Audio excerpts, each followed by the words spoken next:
Hello दोस्तों। तो आप लोग कैसे हैं? मैं आपका दोस्त स्टडी लवर चैनल में आप सभी का स्वागत करता हूं।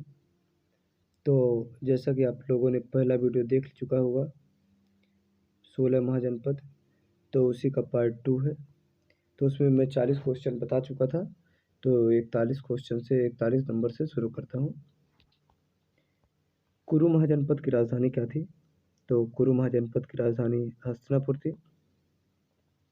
और आगे बुद्धि और बल के लिए किस महाजनपद को जाना जाता है? तो बुद्धि और बल के लिए कुरु को जाना जाता है, क्योंकि आप जानते ही कि यहीं पे महाभारत हुआ था, यहीं पे अर्जुन रहते थे, यहीं पे बाणों से वर्षा कराया जाता था। और बुद्धि का भी बहुत ज़्यादा प्रयोग किया गया है, तो आप इसको समझ सकते हैं। आगे की कंबोज की राजधानी क्या थी? तो कंबोज की राजधानी हाटक, राजपुर, दोनों, इनमें से कोई नहीं। तो आप जैसा कि जानते हैं कि हाटक और राजपुर दोनों, तो इसका आंसर सी हो जाएगा, दोनों। घोड़ों के लिए प्रसिद्ध महाजनपद कौन सा है? घोड़ों के लिए प्रसिद्ध महाजनपद कंबोज। काफिरिस्तान का प्राचीन नाम क्या था? तो कपिसा। कौटिल्य ने किस महाजनपद को वार्ता शस्त्रोपजीवी संघ कहा? तो कंबोज को कहा है। वार्ता शस्त्रोपजीवी का मतलब थोड़ा समझिए। इसका मतलब होता है कि कृषि, पशुपालन, वाणिज्य तथा शस्त्र द्वारा जीविका चलाने वाला। तो कंबोज को कहा गया कि वह कृषि, पशुपालन, वाणिज्य तथा शस्त्र द्वारा जीविका चलाता था, ऐसा कौटिल्य ने कहा है। कौन सा ऐसा महाजनपद था जो राजतंत्र से गणतंत्र बना? बहुत इंपॉर्टेंट प्रश्न है भाई, सुनिएगा कि कौन सा ऐसा महाजनपद था जो राजतंत्र से गणतंत्र बना? तो कुरु है। गांधार की राजधानी क्या थी? तो गांधार की राजधानी तक्षशिला। तक्षशिला विश्वविद्यालय किसने बनवाया था? तो तक्ष, जो भरत के पुत्र थे। और भारत का सबसे पुराना विश्वविद्यालय कौन है? तो तक्षशिला। तक्षशिला, आप इसके विषय में तो जानते ही होंगे, क्योंकि यहाँ से चाणक्य ने शिक्षा ग्रहण किया। पाणिनि, जो अष्टाध्यायी के लेखक हैं, उन्होंने भी यहीं से शिक्षा ग्रहण किया। चंद्रगुप्त मौर्य यहीं से शिक्षा ग्रहण किया। और भी जैसे चरक भी हैं, यहीं से हैं। और सारे अन्य विद्वान यहीं से, इसी विश्वविद्यालय से शिक्षा ग्रहण किए हैं। आगे की, तक्षशिला के राजा का क्या नाम था? तो तक्षशिला के राजा का नाम अवंतिवर्मन, प्रसेनजीत, पुष्कर सरीन, इनमें से कोई नहीं। तो पुष्कर सरीन इसका आंसर हो जाएगा। और कौन सा एकमात्र राजा जो बुद्ध के दर्शन के लिए पैदल चलकर गया था? तो इसका आंसर पुष्कर सरीन हो जाएगा। एकमात्र ऐसा राजा है जो बुद्ध के दर्शन के लिए पैदल चलकर गया था। और उसके अगला प्रश्न है कि सद्दा किस नगर को कहा जाता है? तो ये पुष्कर लवली नगर को कहा जाता है चरसद्दा।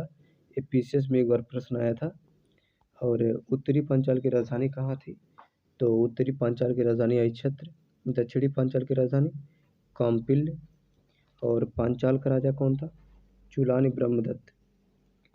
महोदय नगर कहा जाता है, महोदय नगर कन्नौज को कहा जाता है। अहिच्छत्र और काम्पिल्य को अलग करने वाले नदी का क्या नाम था? तो अचिरावती था। मत्स्य की राजधानी कहाँ थी? तो मत्स्य की राजधानी विराटनगर। विराटनगर का संस्थापक कौन था? तो राजा विराट थे। महाजनपद सूरसेन की राजधानी क्या थी? तो मथुरा थी। मथुरा किस नदी के तट पर बसा हुआ है? तो यमुना नदी के तट पर बसा हुआ है। सूरसेन का राजा कौन था? सूरसेन का राजा अवंतिवर्मन। और उत्तरी अवंत की राजधानी क्या थी? तो उज्जैनी थी। और दक्षिणी अवंत की राजधानी माहिष्मती। और उज्जैनी और माहिष्मती को दो भागों में अलग करने वाले नदी का क्या नाम था? तो वेत्रावती था। और अवंती का राजा कौन था? अवंती का राजा चंडप्रद्योत था। अस्मक की राजधानी क्या थी? अस्मक की राजधानी पोटन थी। पोटन किस नदी पर स्थित है? पोटन गोदावरी नदी पर स्थित है। 8 राज्यों का संघ किस महाजनपद को कहा जाता है? तो वज्जी को कहा जाता है।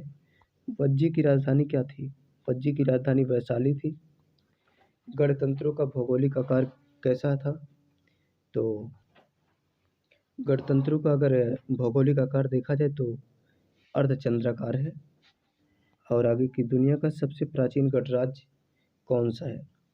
तो दुनिया का सबसे प्राचीन गणराज्य वज्जी गणराज्य है, जो भारत में है। और आप जानते हैं कि सबसे पहले अगर गणराज्य की बात करें किसी देश में तो भारत में ही माना जाएगा, क्योंकि यहाँ पे नीचे एक नोट में दिया गया है, देखिए कि 7,707 राजा एक साथ बैठकर एक सभागार में बैठते थे। 7,700 राजा एक साथ ही एक सभागार में बैठते थे, अर्थात किसी बात की चर्चा इतने राजा एक साथ बैठकर करते थे। इस समय भी संसद में इतने लोग नहीं बैठते होंगे। तो इससे कहा जा सकता है कि दुनिया का सबसे प्राचीन गणराज्य भारत था। और भगवान बुद्ध के अंतिम शिष्य कौन था? तो भगवान बुद्ध का अंतिम शिष्य सुभद्र था। देवताओं का नगर कहा जाता है कुशीनगर को। और कुशीनारा के मल्लों की राजधानी क्या थी? तो चंद्रचक्र थी। गणराज्य स्थित थे। गणराज्य गंगा घाटी में स्थित थे। और गणराज्य टोटल हैं 10। और आगे की बुद्ध की माँ महामाया किस गणराज्य से संबंधित थी? तो कोली गणराज्य से। और कोली गणराज्य मतलब आप समझ ही रहे होंगे, ये गोरखपुर जो है, ये क्या कहते हैं, गोरखपुर गोरखपुर के अंतर्गत ही आता है। गोरखपुर का जो है तराई क्षेत्र लेकर, और जो इधर का थोड़ा सा रामगढ़ ताल ओल, ये सब कोली गणराज्य में ही आता था। और आगे की गौतम बुद्ध की पत्नी का क्या नाम था? तो गौतम बुद्ध की पत्नी का नाम यशोधरा, गोपा, बिंबा, सभी। तो इसका आंसर सभी हो जाएगा। और भी एक दो नाम हैं इसके यशोधरा के, तो फिर इसका आंसर सभी हो जाएगा। तो आगे भी चैप्टर वाइज प्रश्न आते रहेंगे। आप लोग अपने एग्ज़ाम पर फोकस कीजिए, और हम आप लोगों के लिए लगातार वीडियो बनाने का प्रयास करेंगे। कुछ न कुछ रोज़ाना देते रहेंगे, जिससे एग्ज़ाम में आप लोगों की मदद हो सकेगी। तो और सब तो ठीक ही है। फिर मिलते हैं फिर कल नेक्स्ट वीडियो में। ठीक है, तब तक के लिए धन्यवाद।